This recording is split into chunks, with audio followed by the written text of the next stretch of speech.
encouraging and hope-filled stories. If you don't know yet, you need to know. Go to NicoleDMiller.com to learn more. Let's get started. Hey, Dr. Wade. So I always do Wednesday Wednesdays every week where I piggyback on my latest blog.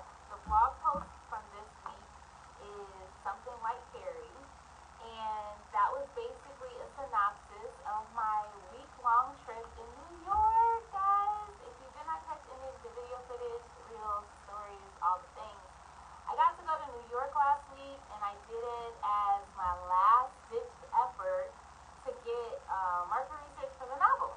You guys know I have a novel coming out early 2023, and a lot of my characters are located in New Jersey, New York, and it's just so crazy that I started writing about a city that I hadn't visited in over 10 years. Okay, I had not visited New York in over 10 years. But the fun fact about my novel is that the first two stories in Stories for the Urban Soul basically are depicting a Black-owned cafe. It's popping in New York. Some of the characters in there are intertwined in the first two stories. The novel is the same way. It's picking up some of those characters and storylines in the novel, and it gives you more from those characters. Because I know some people who read the book are like, oh, I want to know more about so and so, more about so and so. So it's like, all right, the novel does that. And for me to adequately write this book, it's like, okay, I need a trip. Because I've done all the things with this novel, you guys. I did a focus group. I interviewed young 20-somethings because the novel is based on young 20-somethings, okay? And I'm no longer a spring chicken, so had to do my research. So did the focus group. I had beta readers, really good writers who I connected with in my focus group. They gave me feedback, and what I really liked about my beta readers is that they had a variety of different backgrounds, faiths, beliefs, demographics, and they all loved it. So I was like, okay, I'm in. But one of the, and then I did interviews with people who actually lived in New York, New Jersey, because I really wanted to get the culture down. And so after gathering all my information, one of my interviewees said, you just need to go. And I was trying not to go, y'all, but it wasn't a bad drive. It was like 7 hours. I went alone. And I stayed in a cute Airbnb in Jersey. I really felt like a real writer. So did that. I was mostly intimidated by the train system. We do not have trains here in Cleveland, Ohio. I mean, we have buses, and we have one train, but it's not the same. Like, for them, they do trains everywhere. And what I had to learn was, even with the 5 boroughs, within one borough, you have all of these different parts. So you're navigating, you could spend a whole week in one borough because there's so much to see. So I made it to 2 boroughs, and I was proud of myself, and I caught the New Jersey Transit line. So that was a whole other thing. I had to catch a train to New York from Jersey, and then catch trains within the boroughs. Now, fun fact, one of my characters is rich, so she does actually drive. So I had to do the drive, and that she's going to be doing in the book. So it wasn't that bad, though. I think I had favor with finding parking spots. Like, I was in Harlem, right by Apollo, drove my car, got in there, you know. But definitely coming out of it, another story. I mean, bumper to bumper, wall-to-wall traffic. I had to pee. I mean, the whole thing. So basically, I talk about all of this in my blog. One of the things that was cool was that I got to visit a museum. I think it was more in Stanley. Totally messing up the name, possibly. But I was encouraged to go by my social media marketer. Shout out to Rebecca Tamario of Steel Tulips. She hit me to the museum, and I kind of talk about in the blog how initially I was disheartened because the museum was created by a prestigious Caucasian male, and he basically collected all of these books, all of this information, all of this art and culture. But I always struggle with how my culture and other cultures have influenced this, the history behind our success as a country, and yet we don't get credit.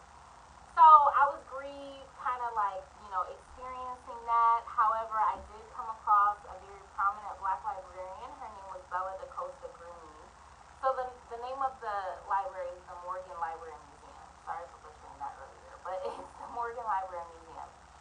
But I did come across a very prominent Black librarian. Her name is Bella DaCosta Green. Got to about that in the blog as well. But overall, just an amazing experience. The Brooklyn Bridge, the lights from Times Square, the black warmth of Harlem, the studiousness of CUNY.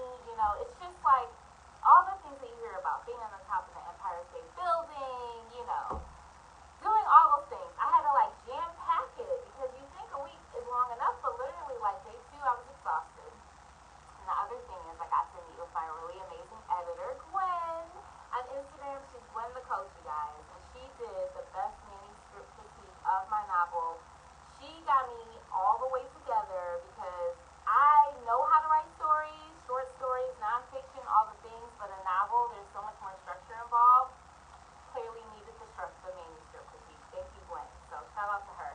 And we got to connect in person. I never would have thought that because I'm so far away. I'm in Ohio and she's in Jersey. So I'm like, oh, this is awesome. We actually get to connect. So we talked forever for like hours. So I was exhausted day 2, but I got back out there. I feel like I conquered Manhattan because I literally was in Manhattan for most of the time. Like, that's pretty much where I was, which is good because that's where my characters go a lot. So all in all, it was an amazing trip. If you want to learn more, go to my blog, NicoleSmithers.com. Make sure to subscribe. Subscribe for the newsletter. So what do we have coming up here? We have our virtual panel girl talk. This is our 3rd one. We're doing them quarterly, which is every 4 months, 3 months. I get mixed up, and I'm every 3 months. So we do one in March, July, now we have one in September, we'll do another one in December. So this one is our good friends hard to find. So we're talking about women, relationships, friendships, sisterhood. What's your experience? What are these panelists' experiences? What tips do they have? I had a really good live with Lisa Nichols 2 days ago, I believe. And I loved her story because she has the feedback of someone who's traveled a lot and making new friends. I have been in the same location forever, so I can't speak to other people. I can't speak to that life when you've traveled a lot and you're able to make those connections. So she definitely gave us hope in that regard. If you missed it, go to my YouTube page. It's up there. We'll hear more from Lisa on Sunday. We have a live coming up with Julia Lewis, one of my besties since college. She'll be on tomorrow, 8:15, so tune in then. And all of these times are Eastern Standard because I know we have some other time zones listening and watching. So, but yeah, so tune in. It's free registration. You can go on my link tree. You can go on Eventbrite, type in Girl Talk. It should pop up. And, you know, bring a glass of wine and an open spirit to kind of receive, you know, from these women who have kind of walked off these paths and have some tips and life experience to give. And we're bonding and creating, you know, a sisterhood of our own. So if you're in need of that or know someone who is, definitely come through virtually. The other big event, drum roll, is our Mic'd Up. So we have Mic'd Up coming up. It's next Tuesday from 6 to 9. If you're in the area, we will be at Jukebox in Ohio City. We outside, y'all. We literally will be outside. We'll be in the back on the patio. So if you've been there, you know there's a back patio. There's food and drinks available. And guess what? We have a featured author, Jasmine Bailey, Fox 8 News. So excited to connect with Jasmine. She has a powerful, powerful story. She's going to be sharing on her book. Emmy Award winner, best-selling novelist, all the things. Totally excited to have her on board with our Mic'd Up. So we're probably going to be having some features as well. So stay tuned for that. The tickets are $10. Definitely get your ticket if you haven't done so already. Lock that in. But yeah, she'll be there. She'll be sharing from The Woman with the Oil. That's the name of her book. Powerful story of overcoming domestic abuse. And you guys know I'm all about a good story about overcoming, healing, becoming yourself, your better self, being released and free from abuse and toxicity. So totally in line with my message.